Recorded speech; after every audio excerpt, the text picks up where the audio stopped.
अयोध्या में तकरीबन 500 वर्षों के बाद भव्य रामलला के मंदिर का निर्माण हुआ और उसके बाद से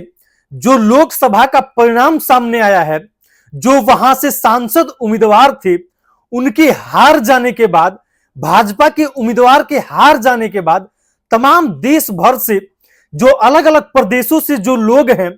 वो लोग यही कह रहे हैं कि धिक्कार है उस जनता पे, धिक्कार है उस हिंदू समाज पे जिसने तकरीबन भव्य रामलला के मंदिर के निर्माण के बाद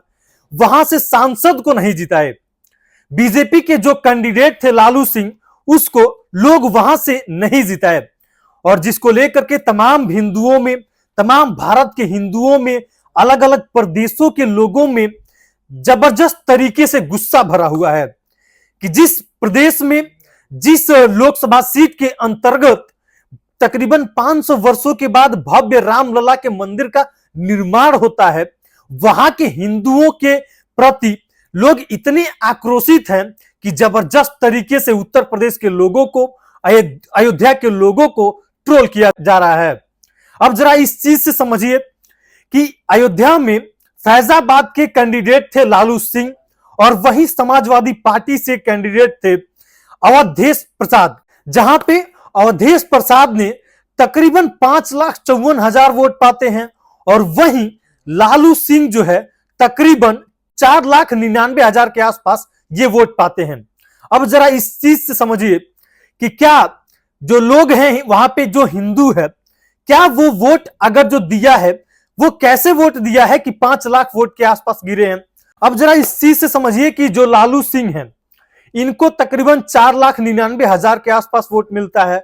और जो अवधेश प्रसाद हैं, इनको तकरीबन 5,54,000 के आसपास वोट मिलता है। अब जरा इस चीज से आप अनुमान लगाइए कि क्या बीजेपी के वो लोग, जो लोग वोटिंग किए हैं, तकरीबन वहां से 5 लाख के आसपास वोट मिला है और वही अवधेश प्रसाद को तकरीबन 5,54,000 के आसपास वोट मिला है। अब जरा इस चीज से आप अनुमान लगाइए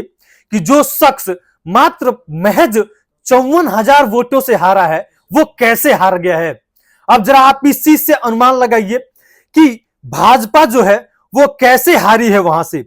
आपको बता दें कि सपा जो है वहां से कैंडिडेट उतारा था अवधेश प्रसाद को, इनको जो वहां से वोट मिला है, सपा का तो मिला ही मिला है, उसके बाद से इनको बसपा का भी वोट मिला है,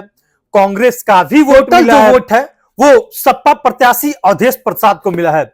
और बीजेपी का जो वोट बैंक है, बीजेपी के जो कैंडिडेट हैं, इनको सिर्फ और सिर्फ बीजेपी के लोगों का ही वोट मिला है। तो अब जरा आप इस चीज से अनुमान लगाइए, जो लोग ये कह रहे हैं, जो लोग ये गरिया रहे हैं, जो लोग ये भाजपा प्रत्याशी को कोस रहे हैं, हिंदुओं को कोस रहे हैं अयोध्या के, आप जरा इस चीज से समझिए ना सर। 3 पार्टियों का वोट मिला है। जिस अवधेश प्रसाद की आप बात कर रहे हैं, जिसने 54,000 वोटों से बीजेपी के कैंडिडेट लालू सिंह को हराया है,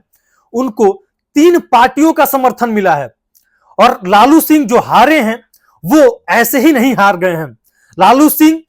महज 54,000 वोटों से हारे हैं और जहां एक तरफ एक तरफा वोट पड़ गया अवधेश प्रसाद को, यानी कि सपा का, बसपा का, कांग्रेस का, और लालू सिंह जो है वो अकेले पड़ गए, जो यही कारण है, शायद यही कारण माना जा रहा है कि वो 54,000 वोटों से हार गए हैं। अब जरा इस चीज से आप अनुमान लगाइए कि जो व्यक्ति 3 पार्टियों के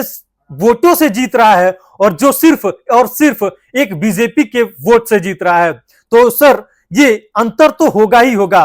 तो बहरहाल आपसे निवेदन रहेगा कि उस लालू सिंह को, जिस आप अयोध्या के लोगों को, जिस आप हिंदुओं को कोस रहे हैं उत्तर प्रदेश के, ऐसा ना करें। वहां पे 3 पार्टियों ने मिलकर के एक लोगों को जिताया है और वही जो बीजेपी के कैंडिडेट थे और वो महज 54,000 वोटों से हारे हैं। तो आपसे निवेदन रहेगी कि आप ऐसा ना करें, थोड़ी सी धैर्यता रखें और थोड़ी सी अपने अंदर समझ रखें।